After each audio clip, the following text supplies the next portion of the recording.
Hello, and welcome to this webinar from the National Transit Institute. This is part 2 of our Livability in Transportation webinar series. It will focus on partnership, design, and implementation and funding. Thank you very much for participating in this webinar. Because this is the second in a two-part series, we encourage you to view the first part as well. You can find the link to that online. We will not be repeating the introductory materials in this session. Today's webinar is structured based on the Livability in Transportation Guidebook, supplemented by new research and material. The first webinar covered the first 3 chapters of this guidebook, plus updated material. First on our agenda today, we will have an introduction by Lilly Shoup. Then we will have an overview of the guidebook from Shana. Next, our 3 chapters will be partnership, design, and implementation and funding. And finally, we will wrap it up and discuss the next steps. Our presenters today will include Lilly Shoup, representing the Office of the Secretary at USDOT, Shana Baker, representing the Federal Highway Administration, and Jeff Price from the Federal Transit Administration. And with that, I would like to hand it off to Lilly for the introduction. Great, thank you so much. It is important, I think, to start with a shared definition of livability. Most Americans don't use the terms sustainability, livability, or smart growth, and its definition can differ dramatically depending on the region and the community. The definition on this slide is condensed from the Livability in Transportation Guidebook. But one I like to use is that a sustainable community is an urban, suburban, or rural community that has more housing and transportation choices, is closer to jobs, shops, and schools, is more energy independent, and helps protect clean air and water.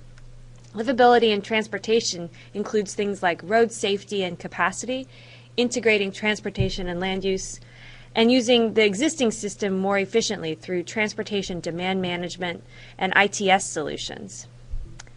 USDOT has been working to promote livability strategies for some time now through a variety of different programs and offices. And what we are seeing is that communities that begin using these tools are able to support local decision-making and comprehensive planning. They are able to leverage a variety of financial resources to provide more transportation options. This is especially important right now when so many transportation agencies are facing budget shortfalls and trying to find ways to achieve more with less. Now I will turn it over to Shana Baker to talk about the guidebook. Great. Thank you, Lilly. I'll begin with a brief overview of the guidebook and then transition into partnership. The Livability in Transportation Guidebook was developed by the Federal Highway Administration and the Federal Transit Administration for use by transportation practitioners, decision makers, and the general public to advance livability. The primary purpose of the guidebook is to illustrate how livability principles have been incorporated into transportation planning, programming, and project development in urban, suburban, and rural areas. The guidebook includes examples of how communities used a balanced approach to maximize the effectiveness of existing resources and targeting transportation funds to support reinvestment in existing communities. This diagram depicts steps for incorporating livability into transportation planning decision-making. The steps are key processes or areas to input livability discussions and actions. The diagram shows how livability principles, concepts, and activities can be mainstreamed into each step in the transportation decision-making process. Now for partnership. Partnerships are fundamental in building and maintaining support for transportation projects. Partnerships can be utilized at any time throughout planning and implementation to help increase and diversify funding opportunities and to increase public support and technical capabilities. Partners can include a wide array of people from various sectors such as the public sector, institutional sector, and private, community, and civic sectors.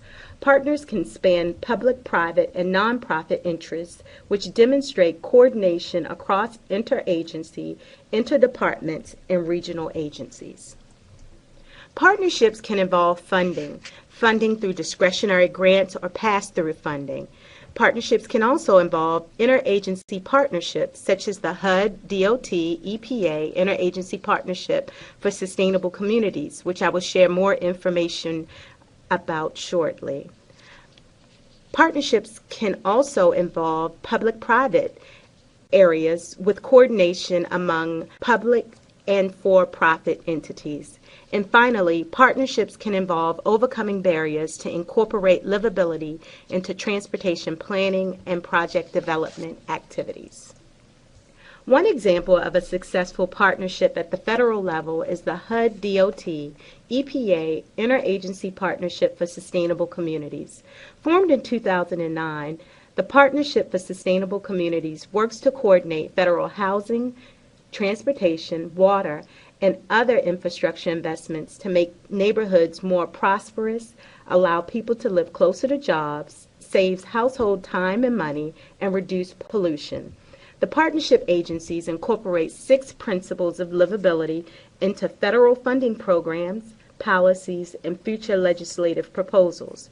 We have also found that many regional partnerships, similar to the Interagency Partnership for Sustainable Communities, are being formed at the state and local levels. An example of a successful partnership at a regional level is the FasTracks program. The Regional Transportation District's FasTrack program is a multi-billion-dollar 12-year program to build 122 miles of new commuter rail and light rail, 18 miles of bus rapid transit, 21,000 new parking spaces at rail and bus stations, and enhanced bus service for easy, convenient bus and rail connections across an 8-county district in Denver, Colorado. As a public infrastructure project and one of the most ambitious transit system expansions in the country, the Regional Transportation District's FasTracks program gained broad community support, evidenced by a 2004 region-wide voter-approved sales tax increase of 0.4%. As costs for providing public infrastructure projects continue to rise, the Regional Transportation District is looking at innovative financing options for delivering the FasTracks program by using public-private partnerships. Public-private partnerships are typically long-term contractual agreements involving payments between a public agency and a private partner. Such an agreement would allow a private entity to borrow funds and repay costs over time, enabling the Regional Transportation District to spread out large upfront costs and preserve cash in the early years of FasTracks implementation. Public-private partnerships have a solid reputation for delivering projects on time and on budget.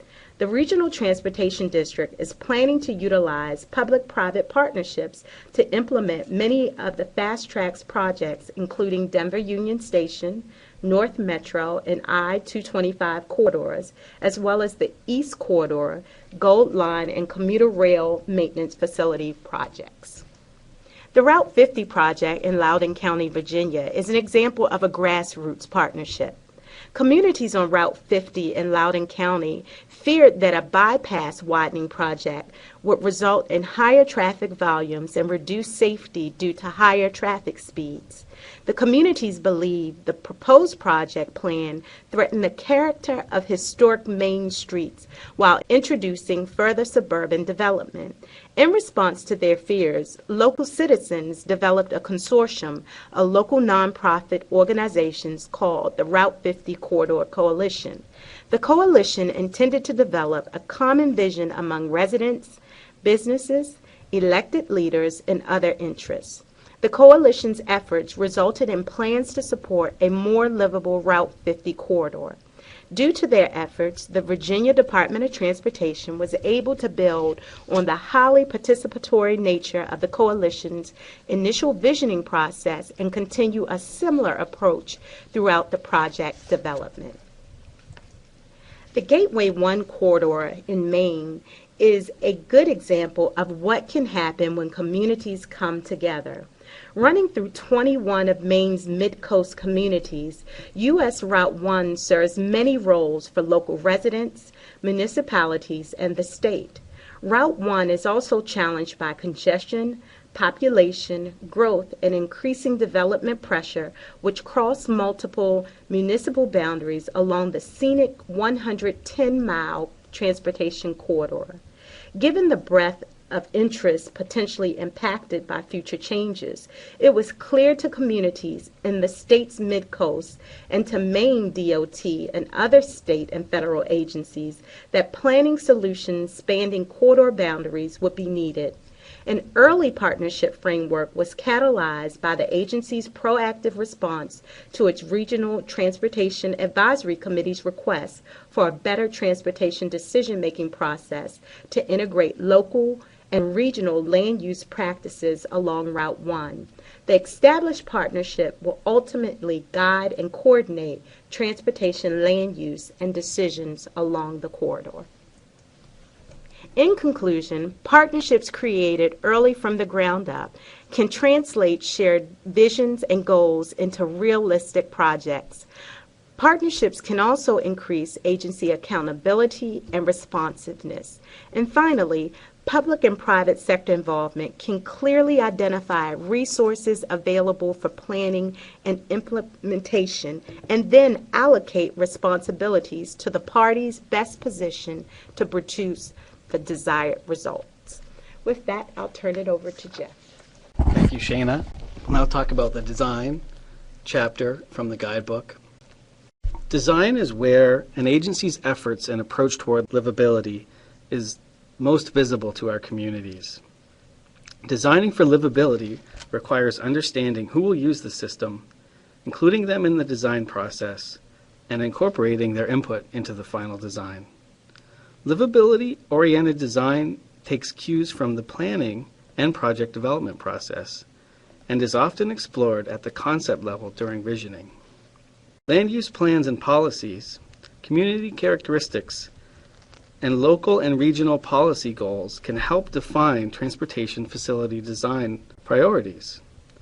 And finally, transportation projects that provide multimodal mobility and support compact mixed-use development patterns must incorporate an overall network approach linked to urban design and a detailed facility design that balances use by all modes.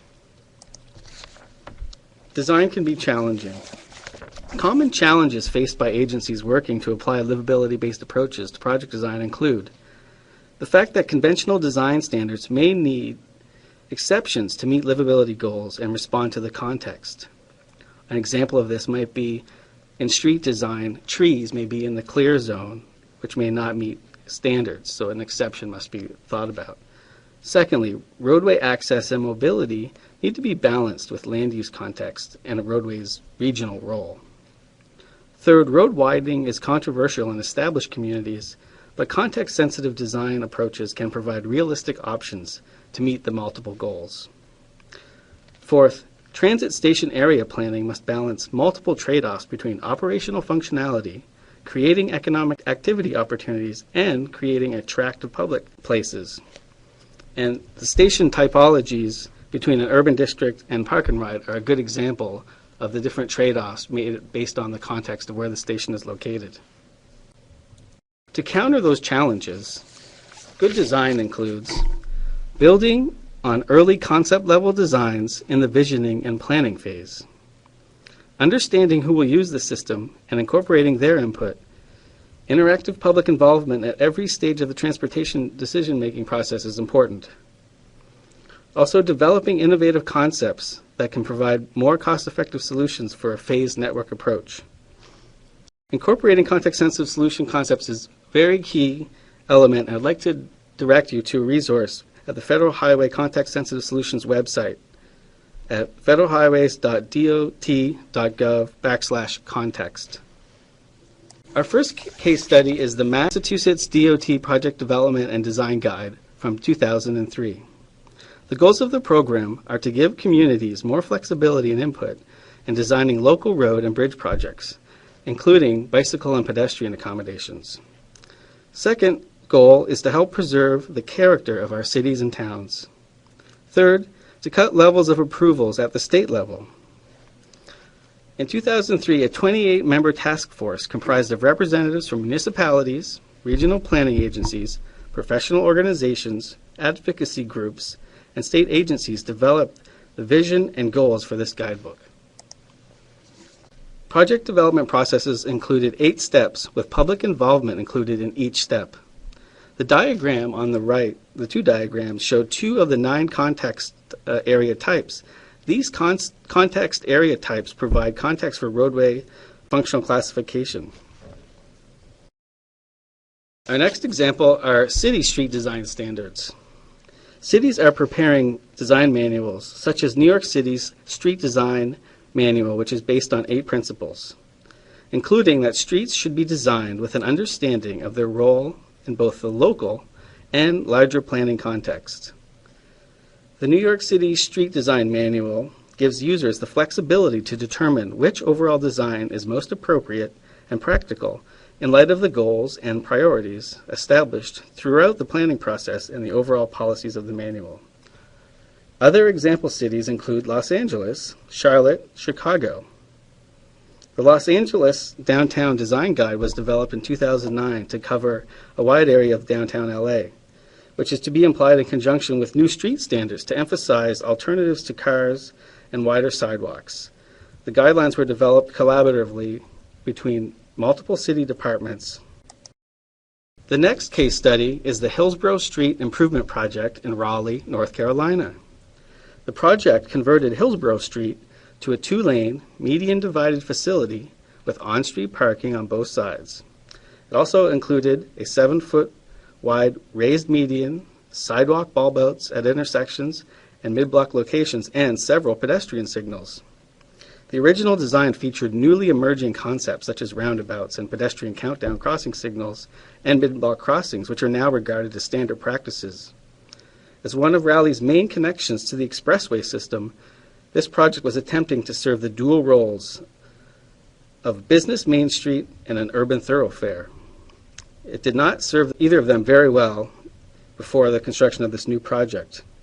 And initial motivation for this project came from the community residents who brought their project ideas to the attention of the City Council to gain funding and begin the project development process by creating a municipal service district along Hillsborough Street. This case study demonstrates that community objectives sometimes conflict with a roadway's designation, but that appropriate design can help meet both community and transportation system goals. The next case study is the Chattanooga Riverfront Parkway. This project was a conversion from a 4-lane limited access expressway to an urban surface street, which helped fulfill a long-term vision for transforming downtown Chattanooga, Tennessee. A network of intersections and not one interchange improved access to the community, and these multimodal connections to downtown really improved access to the river. The City of Chattanooga and River City Partners, a not-for-profit organization, commissioned a consultant team to develop a whole slew of plans based on this project and to redevelop the community. Our final example is a design example from the city of University Place in Washington State.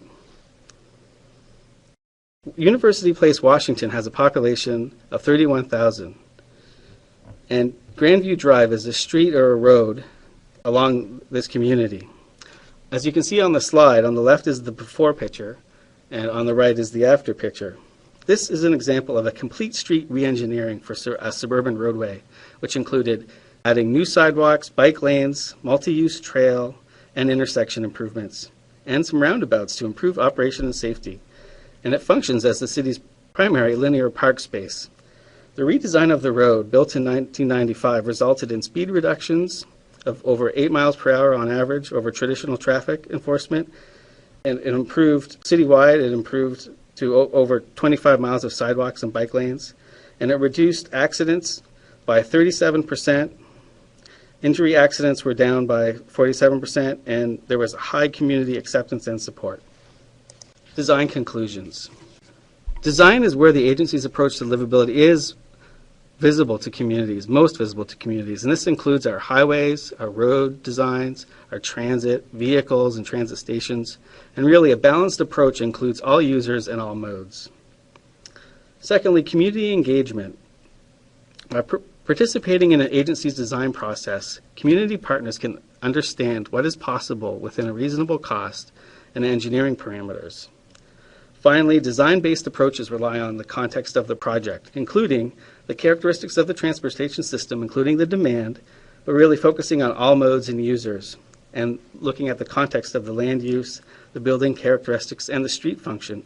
For instance, how do the buildings on a street function in relation to the design of the transportation system and the road? With that, I'd like to hand it over to Lilly Shoup.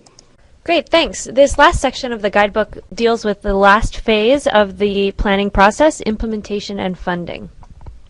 Implementation and funding is the last phase, so these issues can pose some of the biggest and final hurdles to aligning transportation projects with livability goals.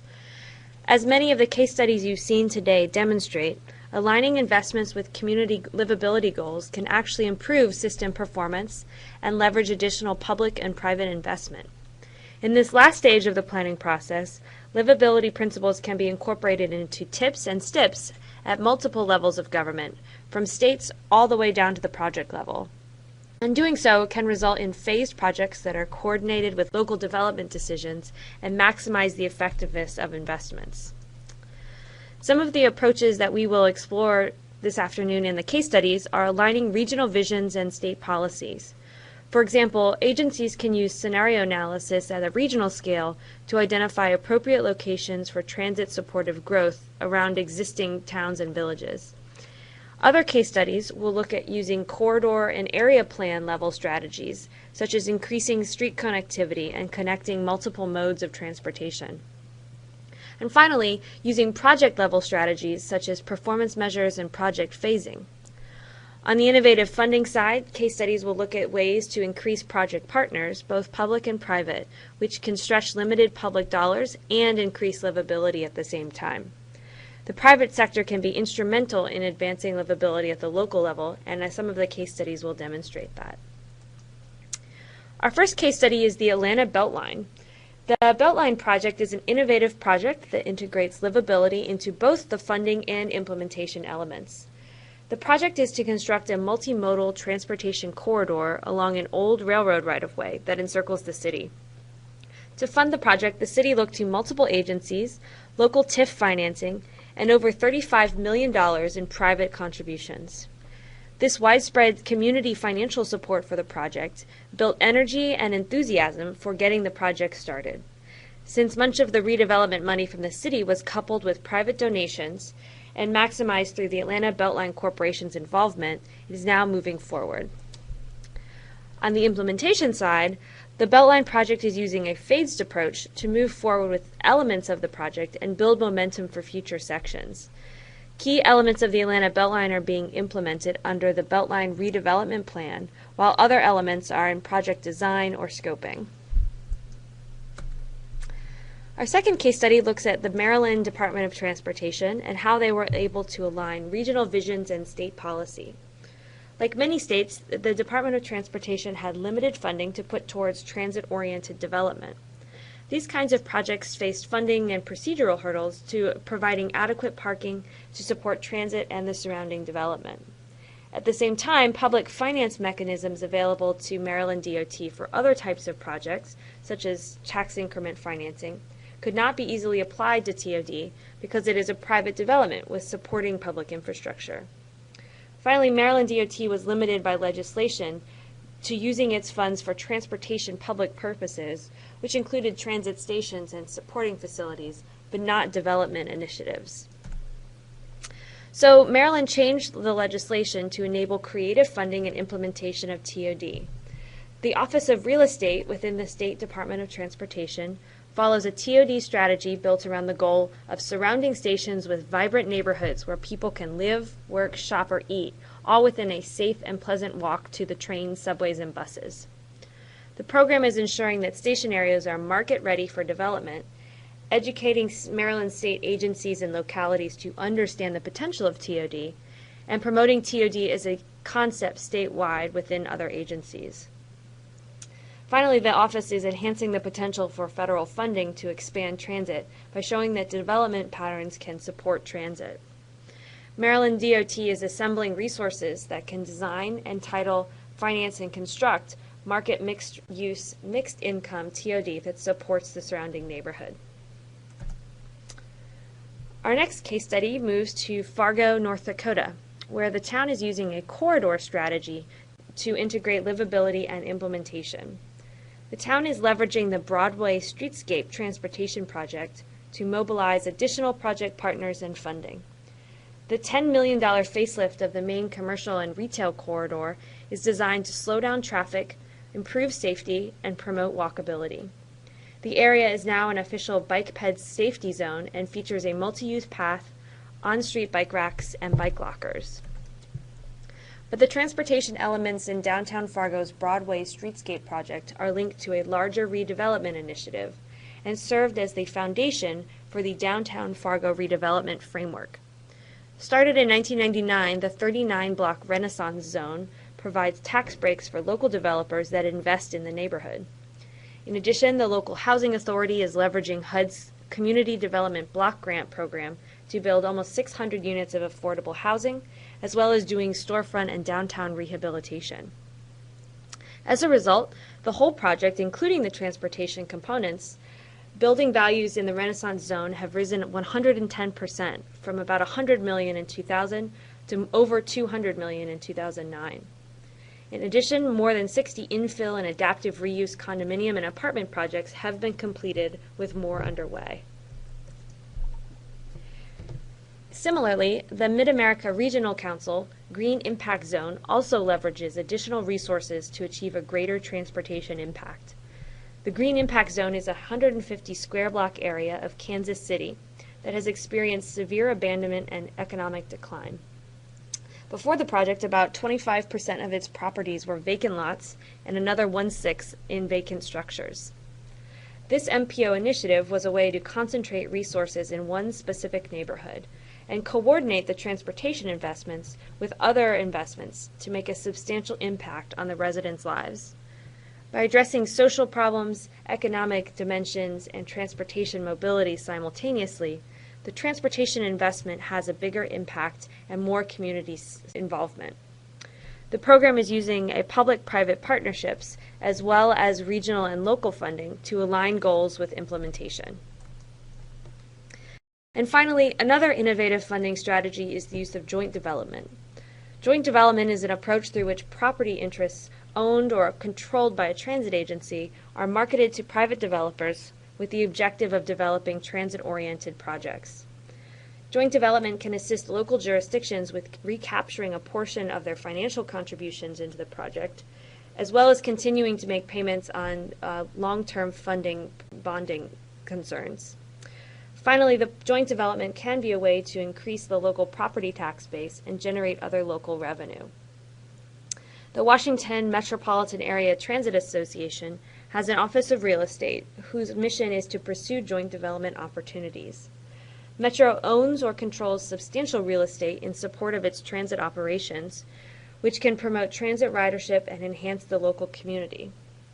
Metro encourages transit-oriented development and provides opportunities for real estate partnerships through the Joint Development Program. On the Rhode Island Rove project, Metro partnered with a private developer to build a mixed-use, transit-oriented development at Rhode Island Avenue's Brentwood Metro Rail Station. This is in Washington, D.C.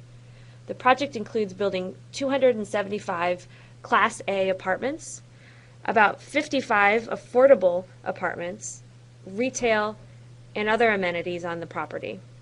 These are dedicated to local community businesses and includes a shared parking structure.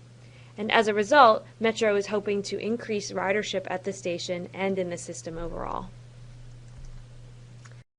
From these case studies, we can see that there are many strategies to incorporate livability into the implementation and funding stage. First, working at a regional or project level in several localities at once can be an effective way to develop and test new policies and programs.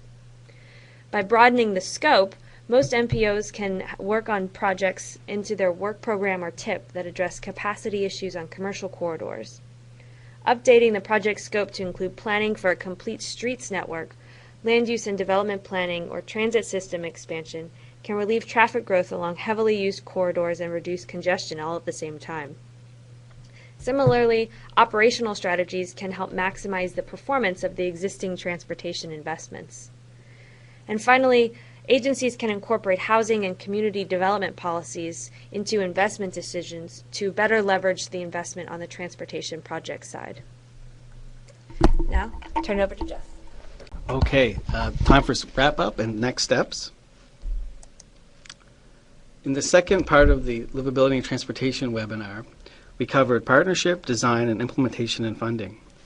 In partnership, we looked at how we can help overcome transportation challenges and promote livability principles while responding to the needs and expectations of a variety of stakeholders. In design, we looked at when transportation projects are designed with livability in mind, human factors and community context can be considered more effectively. And with implementation and funding, we can use operational strategies to support phased implementation of livability projects, and we can coordinate current funding and programs to implement livability initiatives. In part one of the Livability and Transportation webinar, we looked at visioning, where we looked at engaging communities and residents and stakeholders, planning and process, looking at an all-hands-on-deck approach, including a variety of stakeholders, and we discussed policy and continually evolving to incorporate and recognize new needs and new approaches to develop new programs. Next steps. We'd like to recommend that you look at select agency resources on the Partnership for Sustainable Communities website, sustainablecommunities.gov, and also our DOT, FHWA, and FTA livability websites. On the FTA website, we've got sections on bicycle and transit, livability grant programs, and transit-oriented development information. As you can see below is the Sustainable Communities website in the diagram. And again, the Livability and Transportation Guidebook can be downloaded at the FHWA Livability website. We hope that this webinar series helps further the conversation of livability for you, and thanks for participating today.